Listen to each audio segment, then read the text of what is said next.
แล้วมันก็จะลิงก์มาสู่หน้านี้เนาะตัวนี้ก็เราสามารถเลือกได้เลยว่าเราต้องการเปิดempty file หรือ empty file เนาะซึ่งว่าข้าพเจ้าจะเลือก empty file มันก็จะมี2บัญชีเนาะทำนี้ก็จะเป็นบัญชีดอลลาร์เนาะต่อมาจะเป็นบัญชีเซนเนาะซึ่งว่าข้าพเจ้าจะเปิดบัญชีเซนเนาะ35947แล้วมันจะมีบล็อกเนาะให้เรากดบล็อกแต่ละอันเลยเนาะ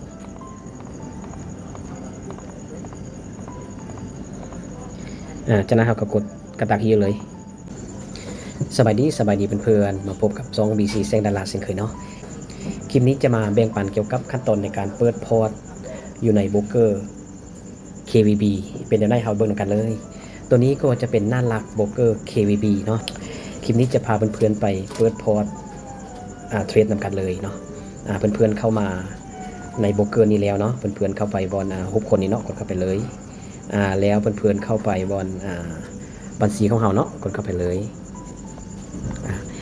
จากนั้นเพื่อนๆสังเกตเห็นตัวเบื้องขวาเนาะถึงสุดเนาะให้เข้าไปบอลลูกศรติดกับนี้เนาะจากนั้นเพื่อนๆเข้าไปบอลไม้บวกนี่เลยเนาะกดเข้าไปเลยแล้วก็จะเห็นเมนูตัวนี้ขึ้นมาเนาะเราสร้างบัญชีจริงเลยกดเข้าไปเลย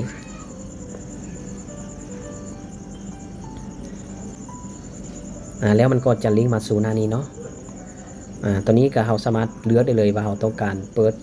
empty file หรือ empty file เนาะซึ่งว่าข้าพเจ้าจะเลือก empty file มันก็จะมี2บัญชีเนาะทำนี้ก็จะเป็นบัญชีดอลลาร์เนาะต่อมาจะเป็นบัญชีเซนเนาะซึ่งว่าข้าพเจ้าจะเปิดบัญชีเซนเนาะซึ่งบัญชีเซนตัวย่อเนาะ USC เนาะแล้วเราก็มาเลือกตัว leverage เนาะส่วน leverage นี้จะเลือกอยู่ที่สูงสุดเลยเนาะ1,000 ต่อ 1เลย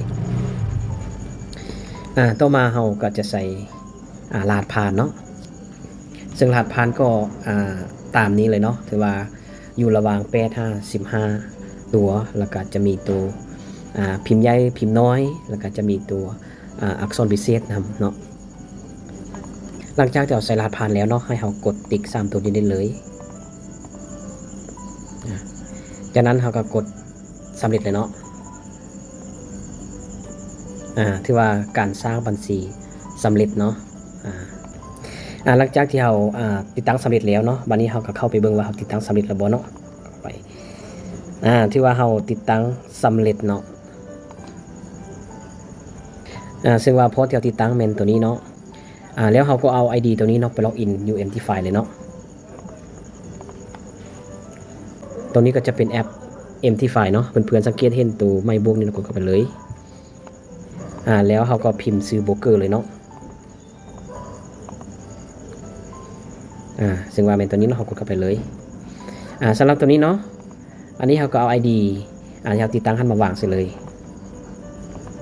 ซึ่ง ID ตัวนี้เนาะ35947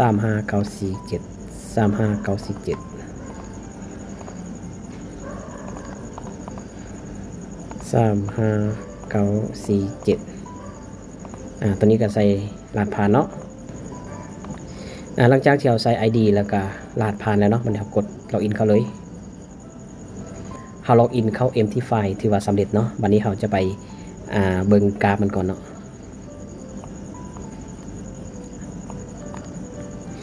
ทีนี้ให้เพื่อนๆเข้าไปบนโค้ดนี้ก่อนเนาะ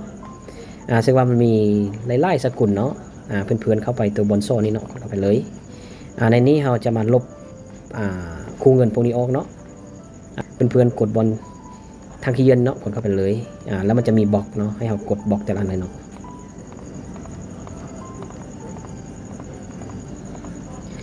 จากนั้นเราก็กดกระตักhierเลยซึ่งว่าคู่เงินตัวนี้มันบลบเนาะพอมันยังเข้ากราฟอยู่เนาะ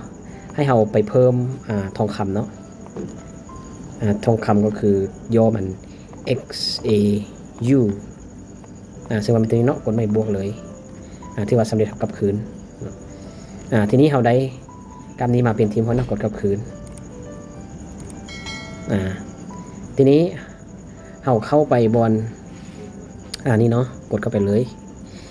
แล้วเขาก็ไปซาร์เนาะที่ว่าเขาได้กราฟทองคำเป็นเทียมหอยเนาะขั้นตอนในการเพิ่มบัญชีและล็อกอินเข้ามาใน